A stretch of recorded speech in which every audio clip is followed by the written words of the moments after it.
Дээрээс ямаас ханаа шимжлэхээр ахин уулзж байгаадаа баяртай байна. За та хэдийн харж байгаачлан миний суугаад бичлэгээ хийдэг газар өөрчлөгдсөн.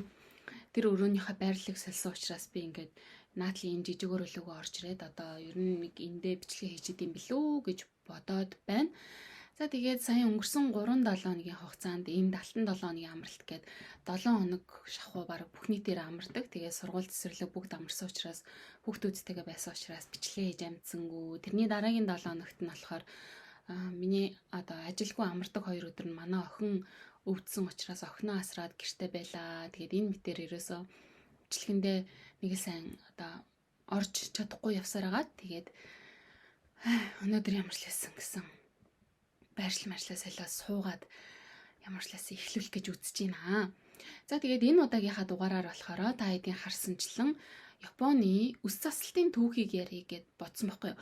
Энэ сэдвийн талаар би өмнө нь нэлээд ярихынсан гэд нэг бодоо явааддаг байсан. Тэгээ хэрвээ та хэд санаж байгаа бол би нөгөө Оиран, Гейша энтрийн бичлэгүүд дээр ер нь бол үснийхэн талаар ярьж байсан шүү дээ. Гэхдээ тэр үс засалт бол одоо яг зөвхөн Японы одоо нэг үеийн үс засалт байгаа байхгүй юу? Тэрнээс өмнө одоо яг ямар үс засалтуудтай байсан юм? Одоо ч гэсэн одоо болохоор ер нь ямар үс засалттай байгаа? Тэр өнгөрсөнд одоо байсан үс засалтуудаас нь юу шингэж үлдчихэд байгаа юм гэдэг ч юм уу те. Тиймэрхүү сэдвэр би өөрөө яг нэг тийм хувь хүнийхээ хувьд сонирхож байсан учраас тэрийг ингээд сонирхоол үзэл хараал яваад байсныгаа ингээд бичлэг болгохгүйс сууж байна. Япончуудын ер нь үс засалтын тэр одоо түүхүүдийг нь харах юм бол бас сонирхолтой байдаг шүү дээ. Одоо самурай нарын үс нь байна, гейша нарын үс байна. Тэгээд кимоно дээр ямар засалтууд хэрэглээд ингээд үсээ яаж засаж байгаа юм. За тэгээд орчин үеийн одоо энэ эмэгтэйчүүдийн дийлэнх эмэгтэйчүүд үсээ ер нь ямархуу байдлаар авч явж байна. Үсээ засах дээр нь юугаа анхаардаг энэ гэдэг нь бас л тэр өмнөхтөөгөө яаж чадсан холбогддог юм байлээ л дээ. За ингээд хэдүүлээ шууд одоо хамгийн эхний буюу түүхэн сурвалжуудад үлдсэн байдаг одоо эхний үеийн буюу жомон үе гэж байгаа. Энэ жомон үеэс нь эхлээд ярих гэж бодож байна. Энэ нь болохоор одоо бүр манай эртний өмнөх 14,000-аас 300 он хүртэл байгаа байхгүй юу. За энэ үед болохоор үс засалт гэж одоо хэлэх нь хайшин үсний стайл гэх нь хайшин. Ер нь зүгээр энэ дээр үеийн манай эртний өмнөх үеийн хүмүүс чинь бол үсээ ихэвчлэн л угаасаа эрэгтэй эмэгтэй хүмүүс нь урт ургуулсан үстэй тэгэл нэг хайшлах жоохоо хэрхэн хэргаад тэгэл богинохон урт хамаагүй тийм явдаг байсан. Тэгэхдээ энэ Японы тэр жомон үеийн хүмүүсийн одоо үснийх нь судалгаа шинжилгээнүүдийг ингээ харахад ямар ч лсэн гэсэн ясан болон модон зам хэрэгэлдэг байсан тийм уул мөр олдсон байт юм бэлээ. Манай эртний өмнөх 14,000 оны үед бол ер нь тийм задгай байдалтай явж байгаад 300 он руугаа төхөөд ирэнгүүтээ жоохон юм боосон болоод уяа шиг юмар ингээ боодог болж өөрчлөгдсөн. За тэгээд энэ үедээ болохоор тэр хүмүүсийнх нь сүнс энерги тэр бүх одоо манайхаар бол одоо хиймэрнэ гэх юм да тийм юм нь үсэндээ байдаг гэж үздэг байсан гэдэг тийм судалгаанууд байд юм билээ. За ингээд одоо 300 оны үеэс хятадын нөлөө орж ирснээрээ одоо үсээ хүмүүс дээш нь ингээд шууж боож ихэлсэн гэдэг юм билээ. Ер нь бол одоо Японы түүхчин бол хятадтай нэлээд холбоотой байгаад байдгийг ер нь та хэд гадарлаж байгаа гэж бодож байна. За ингээд жомон үеэс хойшоогоо Хэйяны үе буюу 794-өөс 1185 оныг ярьж байгаа юм л да. За энэ үс нь болохоор одоо ч гэсэндээ Японы тийм classic beauty тийм стандартад одоо тооцогдож явдаг тийм үсний засалт байхгүй. Энэ бол би өмнө нь та хэдэд ярьж исэн Жуни Хитоэ гэдэг одоо 12 давхар кимоно өмсдөг байсан үе штэ энэ Хэйяны үед чинь хамаг тэр нөгөө ганган гоё хийнцэртэй эсвэл одоо язгууртан тийм хааны угсааны ч юм уу тийм эмэгтэйчүүд нь бол одоо ямар өөрийнхөө зиндаг илэрхийлэхийн тулд олон давхар кимоно өмсдөг. Тэгээд тэр кимонон дээрээ ямар одоо үс засалцтай байдаг байсан гэдгийг та санаж байна. Ямар гэх юм бол нөгөө амар урт юм хар үстэй. Тэгээд урт байх тусмаа, шулуун байх тусмаа, хар байх тусмаа илүү одоо тэр эмэгтэй үзэсгэлэнгоог тэр үсэн тоцдогдаг байсан. Өөрөөр хэлэх юм бол тэр үед бол одоо нүүр царайны дүр төрх гэхээс илүү тэр үсний одоо байгаа байдлаар нь тэр эмэгтэйг ямар үзэсгэлэнтэй эмэгтэй вэ, ямар гоо бүсгүй вэ энэ гэж тэр үсээр нь тодорхойлдог байсан байгаа байхгүй. Тэр бас амар сонирхолтой. Одоо ингээ та зурган дээр ингээ харж байгаа. Тэгэл ерөн дээр үед одоо тэр Генжин Туйлс мөс гэж байгаа шүү дээ. Генжин Туйлсын эмэгтэй жишээ нь гэд маш урт үстэй тийм олон давхар кимонотой байж байгаа юм. Тэгэхээр тэр үед одоо Heian-ы үеийг би бас өмнө нь бас л ярьж ирсэн да. Эмэгтэйчүүд нь одоо царайгаа харуулах хориотой байдаг байсан. Ер нь бол язгууртан эмэгтэйчүүд гадуурч гэсэндээ хамаагүй явж өөрийнхөө царай төрхийг хүмүүст харуулах хориотой. За тэгэнгүүтээ олон хүн уулзж байгаа тийм уулзалт энтерт орохдоо ингээд нүүрнийхээ урдуур юм ингэж унжуулсан байдалтай аль эсвэл юм нэмгэн хөшигний цаана суудаг ч юм уу те яг зөвхөн юм нүүр хэсгийн нэм дээрээс юм унжуулаад ингээ хаацсан байдаг ч юм уу тэгж одоо хүмүүстэй уулздаг байсан учраас тэр эмэгтэйг одоо хөөрхөн мэн үү сайхан мэн үү гэдгийг нь одоо царайгаар нь хараад дүгнчих боломжгүй байх нь шүү дээ. Тийм учраас юугаар нардаг байсан гэхээр ингээ харагдаж байгаа урт үсээр нь. А дээрээс нь тэр 12 давхар кимононых нь өнгө сонголтоор нь юуг илэрхийлсэн кимоно өмссөн байна. Тэр эмэгтэй ер нь одоо өнгөний ямар нарийн мэдрэмжтэй эмэгтэй байна вэ?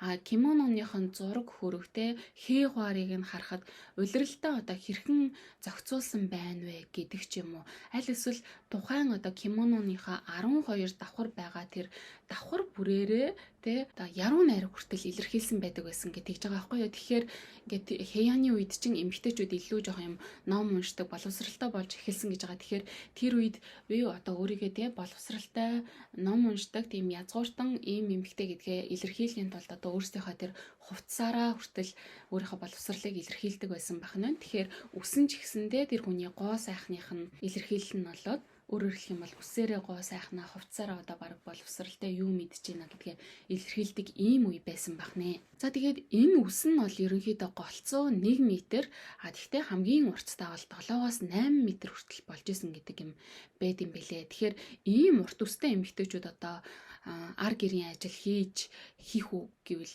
хийхгүй шүү дээ тий. Тэгэхээр тийм Европт эмэгтэйчүүд чинь жоохон юм миралэг байхаараа би чинь одоо юм хийдэггүй те ийм язгууртан ерөнхийдөө олон одоо зарц үйлчлэгч хүмүүстэй учраас ингээд сайн хоолыг идээд ингээд сайхан амраад хөвтчихийдэг.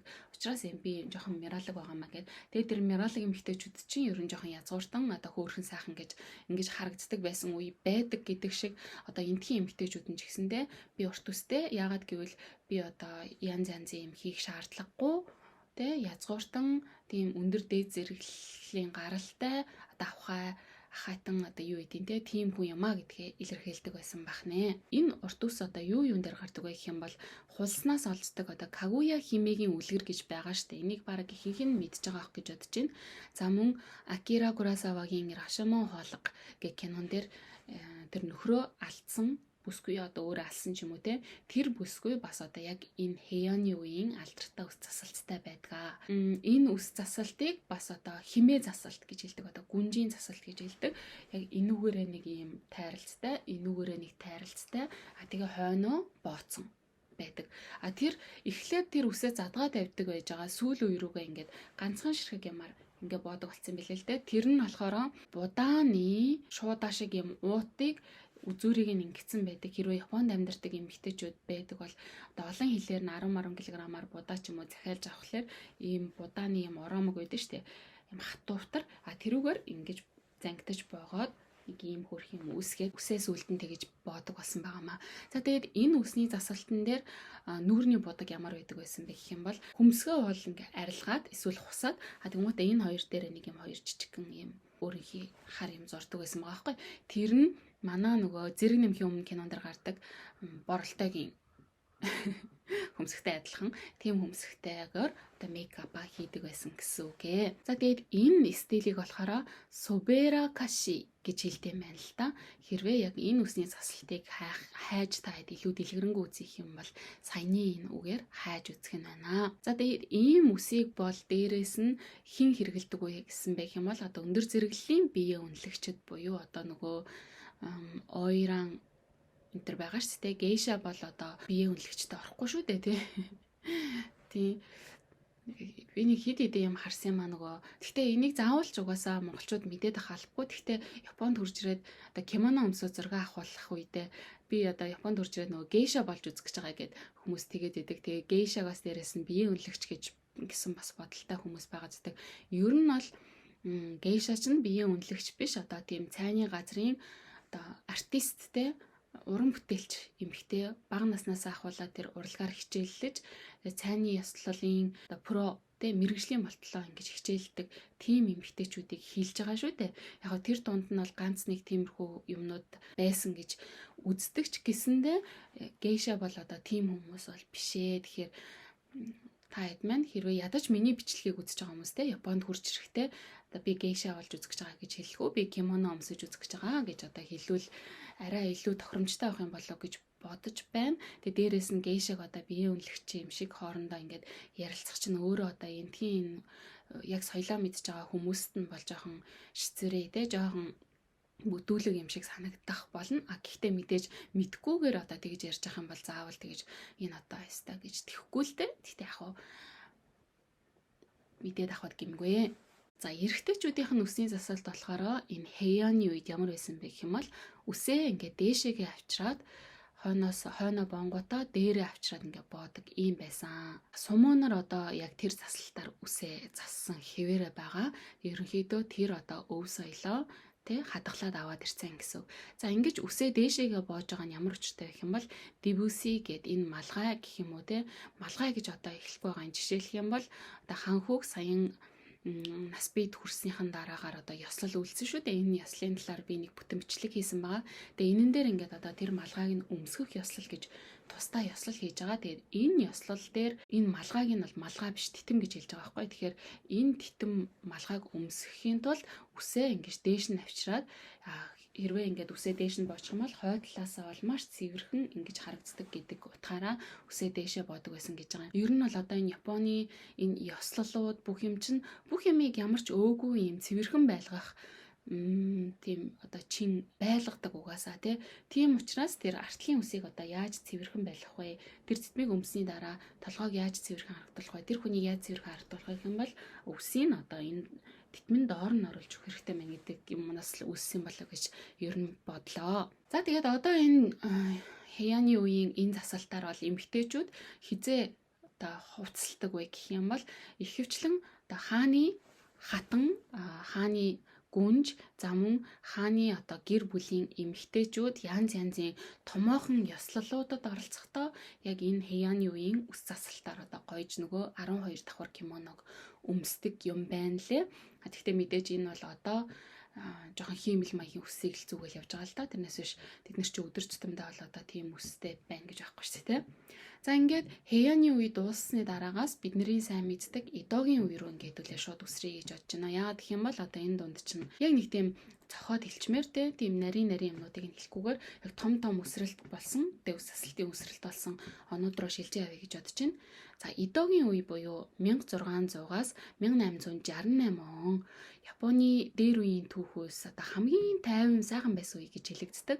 Дотоодын дайн байлдаан байхгүй, иргэний дайн байхгүй, гадааддын одоо колоничлалын дарамт байхгүй ийм үе байсан. Энэ үед нь бол Японы одоо маш олон урлагийн болон одоо соёлын хөгжлүүд шинээр шин шатанд гарч ирсэн байдаг. Тэгэл одоо ноо театр янз янзын шин театрууд болон одоо энэ гейша мэйшагийн гоё юмнууд ч бүр илүү хөгжиж болж ирсэн байгаамаа. За эдогийн үеийн одоо самурай нарийнх нь үс засалт бол мэдээж одоо дэлхийд даяараа алдартай байдаг. Энийг бол чоммаге гэж хэлдэг. Чоммаге гэснээс одоо үеийн хүүхдүүд чи чоммагетай боллоо гэж би нэг амар их шоолд юм лээ. Японы эрэгтэй хүүхдүүдийн үснийхэн засалтыг харах юм бол ер нь баг ингээ бид нар шиг нэг юм чоолгтой маягийн байгаад идэв ч та айц тэрийг харсан уу? Эсвэл нэг тийм юм ямар ч гэмээр юм дэ. Ямар ч лсэн л уртлынхаа үсийг нилээ ингээ ургуулдаг. Тэгэнгүүт үсээ ингээ шууд мулцлаад ингээ хойшоогоо ийм жоохон болгоод ингээ тайруулчингууд чи чоммагетай боллоо гэдээ одоо дээр үеийн тэр нөгөө нэг самурай нарын энэ хэсэг нь ингээ хусцсан юм засалт байгаа шүү дээ.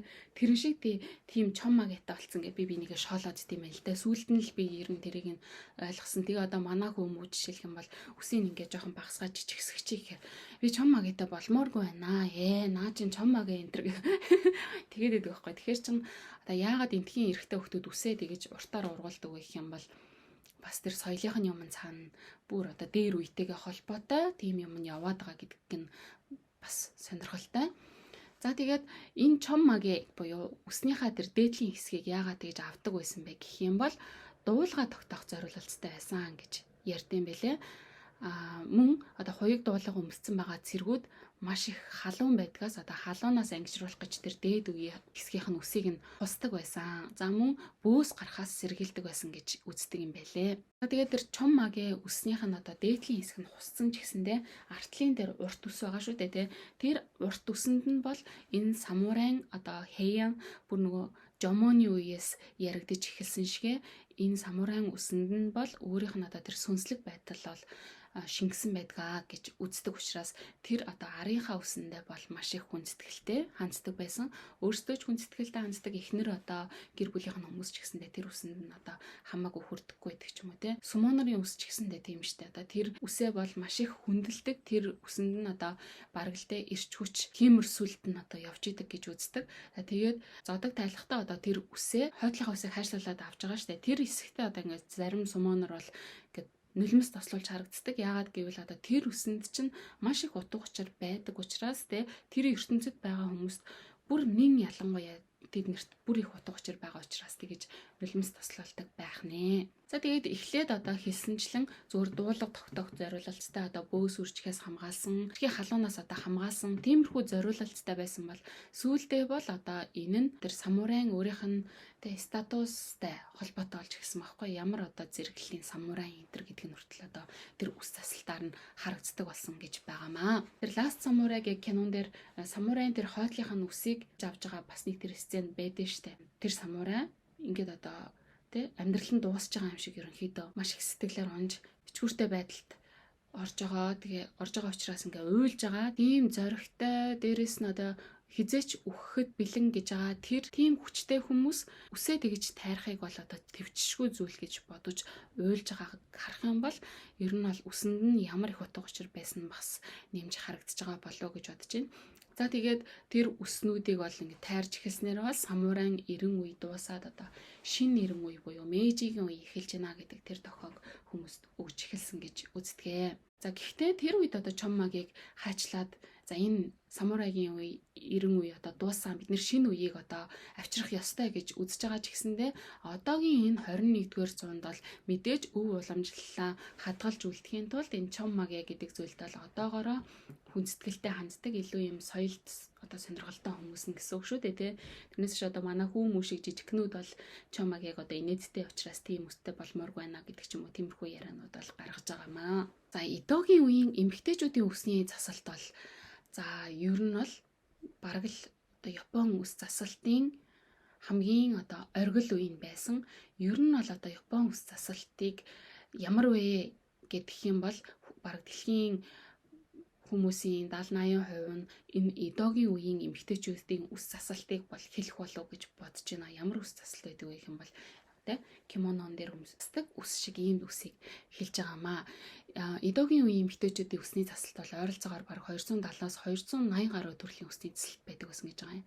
За тэгээд тэр үсний засалт болгоно нь тухайн хүнийхээ боловсрол, нийгэмд эзлэх байр суурь, хөрөнгө чинээ нас гэх мэтийг илэрхийлдэг байсан. Гэхдээ айгүй сонирн баримт нь юу вэ гэх юм бол энэ үс засалтынх нь одоо хэв маяг нь өөрөө одоо нөгөө persecution биеэ үнэлдэг байсан хүмүүсээс үүсэлтэй гэж байгаа. Тэр биеэ үнэлдэг байсан эмэгтэйчүүд ч бол маш ганган байсан гэдгийг та хэд ер нь мэдж байгаа болоо гэж бодож байна.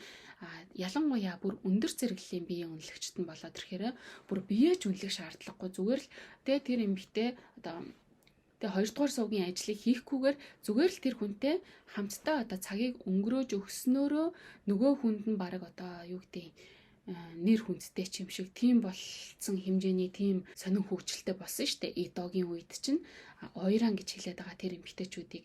Тэгэхээр тэр ойрануудын үс засалт бол бүр гайхамшигтай болж исэн үе байгаа.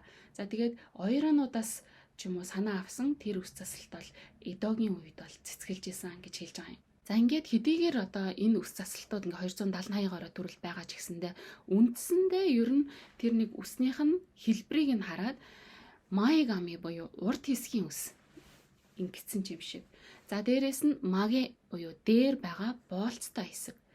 За табо гэд магены суур болж байгаа доод талын одоо хүзүүний харалтах ус. Энэ хүзүүний харалтах усны талаар ярих юм бол бас одоо үедээ нэлээд холбогдож ирнэ. Яг гэх юм бол хүзүүний харалтах энэ хэсгийг ингээд дээшээ шуугаад тэгээ кимононыхаа захыг болохоор хойшоогоо ингээд үл ялэг татцсан байдалтай өмсдөг шүү дээ. Нэг хойшоогоо одоо та эцэд би харуулъя л да. Одоо ерөнхийдөө Япон эмэгтэйчүүд одоо ч гэсэндээ иймэрхүү сорочкын юмыг өмсдөг байхгүй юу? Өмсөхдөө яаж өмсдөг вэ гэх юм бол ингэж өмсдөг. Ингэж яа нуучлаарай. Энэ юм. Ингэж өмсөд тэгээ энэ хүзүүгээ ингээ гаргадаг байхгүй юу? Хүзүүгээ гаргаж өмсдөг. Кимоног ч гэсэндээ яг тэгж өмсдөг. Тэгэхээр орчин үеийн энэ хувцснуудаа өмсөхдөө энэ эмэгтэйчүүд чинь дээр үеийнхаа тэр одоо өөрсдөө хувцсны соёлоосоо зарим юмыг нь аваад байгаа байхгүй юу? Тэгээд дээр үед болохоор кимоногоо ингэж өмсчөөд энэ хүзүүнийхээ арын хэсгийг бууддаг байсан. Хүзүүнийхээ энэ арын хэсгийг бууддаг ингээ хэмээ гаргадаг ч юм уу, аль эсвэл бүр ингээ цагаанаар нөгөө цав цагаанаар нүгрээ ингээ павдраар гэд буддаг шигэ артлынхаа хүзүүг ч гэсэндээ яг тэгж бууддаг байсан. Яг тэгээд буудчих юм бол за будааг байсан ч гэсэн ер нь бол дээшээ шуугаад хүзүүгээ ингэж гаргаад одоо миний хүзүү ийм гоё нарийнхан, ийм гоё хүзүүтэй, ийм гоё одоо хүзүүтэй гэдэг ч юм уу те. Тэгээ ингээ араас нь харахад ингээ тэр эмэгтэй хүзүү нь одоо үнэхээр гоё харагдаж байгаа юм бол үзэсгэлэнтэй эмэгтэйд ингээд тооцогддог. Одоо ч гэсэндээ Япон эмэгтэйчүүдийн бас гоо сайхны стандартууд нэг бол яхаарахгүй гоё хүзүү байгаад байдгаа. Тэгээ тэр хүзүүгээ ингэж гаргаж үсээ шууж боох маш их дуртай. Тэр нь одоо энэ Эдогийн үеийн энэ үс засалцтай нь бас холбоотой байх нэ. Дээрээс нь Эдогийн үед болохоор тэгэж кимоно нь хойшоогоо юм жоохон татцсан юм шиг. Дээрээс нь энэ хойтлынхаа табо гэдэг энэ суур болж байгаа үсээ дээшээгээ ингээ шууж бооснороо тэр эмэгтэйчүүдийн хамгийн их арьсаа гаргасан хэсэг нь яг энэ артлынх нь хэсэг нь болдог байсан байгаа байхгүй. Уусаа ингээл битүү хувц өмсчихэж байгаа штэ. Битүү хувц өмсөл гар маран ч гэсэндээ нэг иймэрхүү ингээл нэг иймэрхүү юм байж байгаа. Тэгээ эндээс нь одоо энэ биеийнх нь арьснаас хамгийн ихээл гарсан байгаа хэсэг нь одоо энэ хүзүүнийх нь хэсэг. Тэгээ тэр хэсгийг нь секси гэж боддог байсан. Юу гэдэг одоо Европ болохоор юу гэдэг жоохон юм хөхний энэ хэсэг жоохон ингээд ил гарцсан байх юм бол ингээд нэг жоохон секси ч юм уу тийм байдаг бол энд бол эсрэгээрээ ингээд жоохон нурууны юм гарцсан хүзүүн ингээд маш гоё харагдаж байгаа юм бол секси гэдэг тиймэрхүү имиж байдаг гэх юм да тэр сонирхолтой байгаа биз. Надад энэ нь бүр ингээм амар сонирхолтой санагдаад байгаа байхгүй. Одоо жишээ нь яагаад одоо хүзүү бьюти стандартынх нь нэг юм бэ? За яг ер нь бол ойлгочлаа л да гоё хүзүүтэй эмэгтэйчүүд бол үнэхээр гоё харагддаг. Гэхдээ яаж явж байгаад бүр яг нэг тийм юм руу яваад орсон юм болоо гэд ингээд бодоод ангууд явсаар хагаад энэ дээр хурж ирж байгаа байхгүй юу? За тэгээд бин буюу хажуугийн хэсэг болж байгаа юм аа. За бин болон табо хэсгүүд энэ дээдлийнхаа магэ гэд хэсгээ ер нь ингээд дэмжиж өгдөг. Тийм бахна энэ ч бол нэлээд урт үсээ дээшээ ингэ шоож боож байгаа учраас жоохон тийм дэмжлэг маягийн юм хэрэгтэй болдог л байсан байгаа юм л та. За тэгээд одоо бол одоо хааны ордны эмэгтэйчүүд ч байдаг юм уу? Иймэрхүү үсийг засуулахдаа ер нь бол ихэвчлэн химэл ус зүүдэг юм байна лээ. Тэгээд гейша нар байна тий. Гейша нарын дүүнэр болох майко нар байгаа тий. Майко нар ч гэсэндээ иймэрхүү өснүүд өдөр тутамдаа засаж хэрэгэлдэг. Гэхдээ гейша нар бол яг үсээ заавал тийм ургуулах шаардлагагүй болдог. Гэхдээ майко буюу одоо гейшагийн өмнөх одоо сургагдж буй охтууд бол яг заавал өөрийнхөө жинхэнэ үсээрээ уртаар нь байлгаж тэр засалтыг хийлгэх ёстой юм байлээ. За тэгээ гейша болоод илүү одоо тийм нам суугаад илүү мэрэгжлийн болоод ирэхээр үсээ бол энгийнээр тайралт хийгээд за тэгээд хаяа одоо тий океоксан зочин мочин ирэх үед бол тийм хиймэл үсээ гаргаж ирээ зүүчт юм байлээ. Тийм хиймэл үс хийдэг одоо цөөхөн хідэн мэрэгжлийн хүмүүс байдаг. Тэр хідэн мэрэгжлийн хүмүүсээрээ хийлгээ. За тэгээд тийм амар гоё хайрцагт хийгээд тэрийг маш гоё цэвэрхнээр нь хадгалт юм байлээ. За гейша нарын үснийх нь онцлог болохоор тийм маш нарийн бүтэцтэй. Ингэж одоо хэвэнд оруулахын тулд лав, тос. Тэгээ энэ тоснууд нь бол бүр маш олон төрөлтэй байдаг. Тэгээд ийм одоо ямар модны үнэр гэдэг вүлээс тийм модны үнэр үнэрсэн тосоор гэж тосолж хэлбэржүүлдэг. Тэгээ нэг болохороо 7 хоног орчим задлахгүй ингээд цэвэрхнээр нь хадгалах шаардлагатай болдгоо. Тийм ч учраас одоо гейша болон майконор унтахтаа яг юм хүзүүнд ороо нэг юм жижигхэн юм модон ч юм уу чулуун ч юм уу дээр тавиад тэг яг ингээд хөдөлгөөнгөө ингэж унтдаг байлээ. Унтдаг байсан гэсэн. За майконорынх нь үс болохоор гейша нарын үстэй ер нь адилхан дөө ингэж загвартай байх боловч маш олон юм ганган чамин чимэглэл ихтэй байдаг байсан.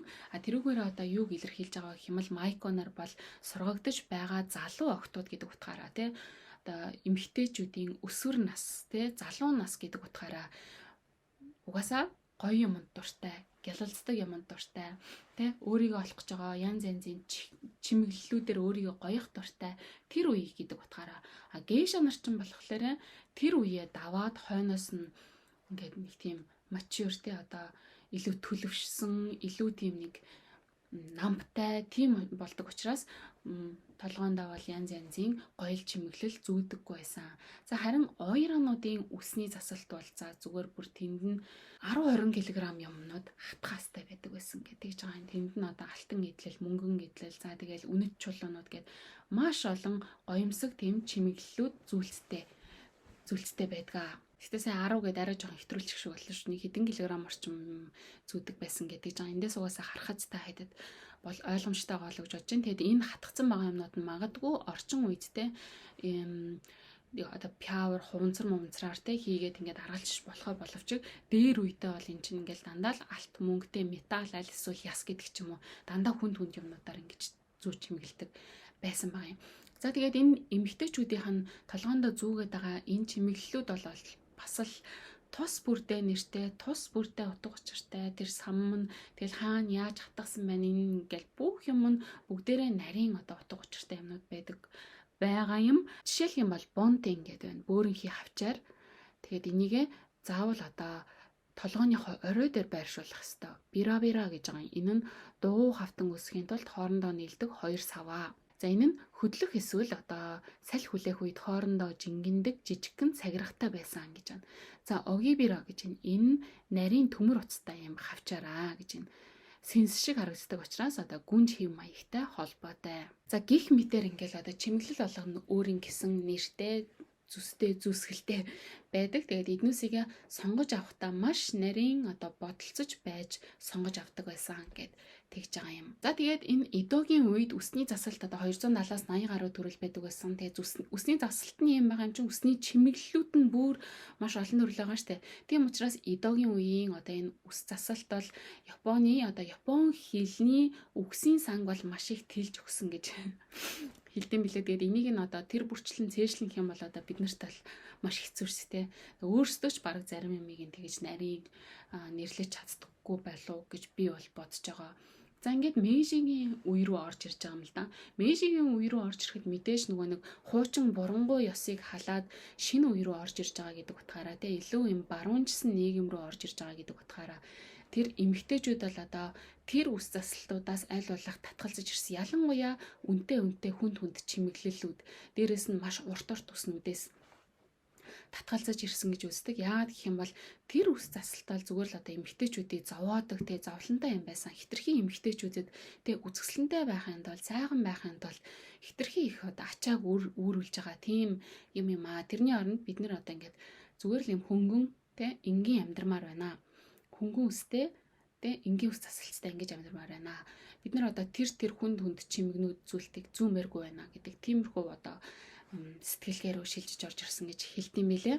Өмнөх үеийн элдв янзын чимэглэлүүд нь эдийн засгийн хувьд ч гэсэн, байгаль орчны хувьд, эрүүл мэндийн хувьд ч гэсэндээ маш муу юм а гэж шүүмжилж өөрсдөө илүү тухтай үс засалтыг сонгох болсон. Тэгэхдээ тэр юмнуудаа болсон ч гэсэндээ ерөнхийдөө тэр нэг өөртөөхөө уламжлалт засалтаа бол яг гэж жоохон энгийн шүлээд хялбаршуулад авч үлдсэн байгаа нь одоогийн энэ зүгээр энгийн кимонон дээрээ засаад байгаа үс засалтууд нь байгаад байгаа юм болов уу гэж би бол ойлгосон шүү. Ирчүүдийн хувьд ч гэсэндээ яг адилхан одоо энэ барууны эрэгтэйчүүдтэй адилхан богино үс засалттай болсон. Самурайгийн чоммагийн бол бүр байхгүй болоод устсан. Тэгээд тэр чоммагийн үстэй хүмүүс байх юм бол баг одоо хүмүүс энэ одоо ямар гэх юм вэрд хачин юм сонин вердо энтер гэж тэгэж одоо шоолдог байсан учраас ер нь бол хүмүүс тэр чоммагийн үснээсээ татгалзаж эхэлсэн гэж хэлж болно. Тэгээ энэ үеэс ахуулаад магадгүй чоммагийн инээдтэй ч юм шиг болгож одоо хүмүүс хүүхдүүд бие биенээ шоолдог тэр юмны эхлэл тавигдсан бахна штэ тий. За тэгээ Тайшогийн үед бол одоо модерн георл буюу богино үстэй буюу юм бомб кат загварын үстэй эмэгтэйчүүд бол орширж ирээд орчин үеийн эмэгтэй гэсэн тийм шинэ ойлголт гарч ирсэн гэж байгаа юм. За энэний дараагаас 1980-аас 2000 он visual kei гэдэг үе энэ бол бүр галзуу тийм фэшнлэг үе эхэлсэн гэж байгаа байхгүй юу? Маш өндөр хөвсөлгсөн өнгө, нёон ногоон өнгө. За тэгэнгүүтээ androgynous style. Тэр үед ямар хамтлагууд одоо ийм өснүүдийг мод болгож ирсэн бэ гэх юм бол X Japan, Malice Mizer энтер гээд.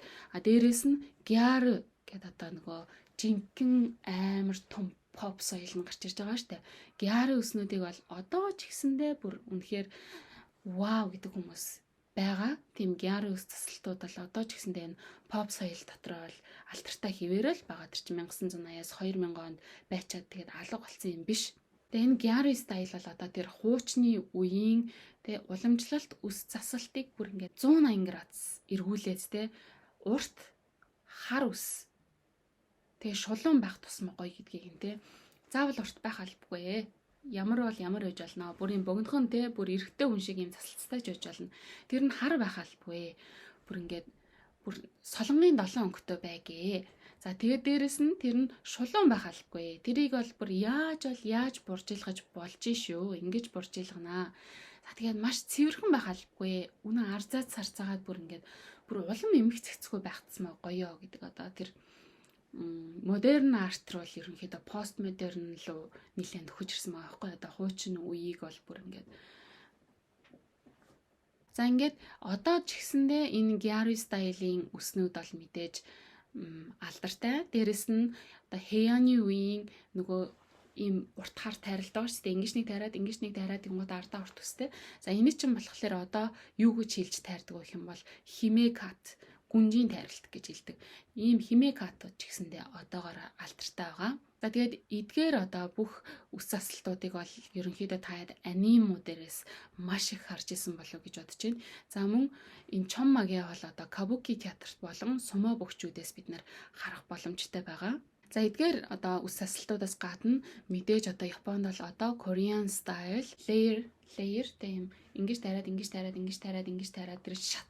тэр шатлсан үснүүд. За дээрэс нь нөгөө wolf cut нүн бүгдээрээ одоо алдартай байгаа. За тэгээд одоогийн Японы үс засалтын одоо ертөнц гэх юм уу да тий тэрнээс таадад сонирхуулах юм бол ер нь бол энэ одоо хамгийн багадаа үсээ засуулахад нэг 150 орчим мянган төгрөгөөс эхлэх юм болоо да тий гайгүй үсчин гэх юм бол зүгээр тайралт хийлгэхэд нэг 150 орчим мянган төгрөг байгаа. А гэхдээ хямд тийм үсчингүүд гэж ер нь байдаг. Тэр нь болохоор одоо сэнгийн үсчин гэдэг алдартай байдаг. Яг 1000 yen-аар засалдаг байхгүй яг 1000 yen-аар 10,000 үнэтэйгээр засдаг. Тэгэл ер нь бол үсийг ингээл нэг богинохон болгох л зорилготой болохоос ш одоо гоёор засч өгөх мөх тийм бол сонирхол байхгүй. Гэхдээ яг үнэхээр тэ алтан гартаа гэдэг шиг тийм гайгүй гартаа үсчин дээр яваад очиж байгаа юм бол тий 25,000 төгрөгөөр 10 минутанд бол ингээд гайгүй засуулчих боломжтой. Тэгээд хэцүү хүмүүстэй таарал бас л тэр сэнгийн үсчт бол хүнийг бол балладаг гэдгээр алдартай. Тэгээд одоо энэ Японд ч нөгөө юмны үнийн өсөлт бол маш их өндөр болсон гэдгийг та хэд мэдж байгаа. Сэнгийн өсчин гэж нэрлэгддэг боловч одоо 1200 yen болоод өссөн байж ах жишээтэй. Одоо сэнгийн өсчин хүртэл сэнгийн өсчин биш болоод байна шүү дээ. Гэхдээ зүгээр сэнгийн өсчин гэдэг нэртэй нөгөө арын уут гэдэг шигтэй. Арын уут нь 100 болчоод 50 болчоод байгаад байдаг. Нөгөөт нь арын уут гэдэг нэртэйгээрээ байдаг шиг энд одоо сэнгийн өсчин гэдэг нэртэй хэвээрээ байж ах жишээтэй. За тэгээд эмэгтэйчүүдийн хувьд болохоор үсээ ер нь голцоо одоо яаж засуулдаг вэ гэх юм бол урдуураа амныг шингэн урд үстэй ер нь ихэнх эмэгтэйчүүд нь урдуураа үстэй. А эсвэл ингээ хоёр талаараа юм унжуулсан иймэрхүү үстэй. Дундаж насны эмэгтэйчүүд бол их хвчлэн богинохон үстэй байдаг шиг санагддаг. Тэгээ юм бомбер гэх юм уу тийм үс засалтууд тэгтээ одоо өөрсдөд нь маш их зөгтөг.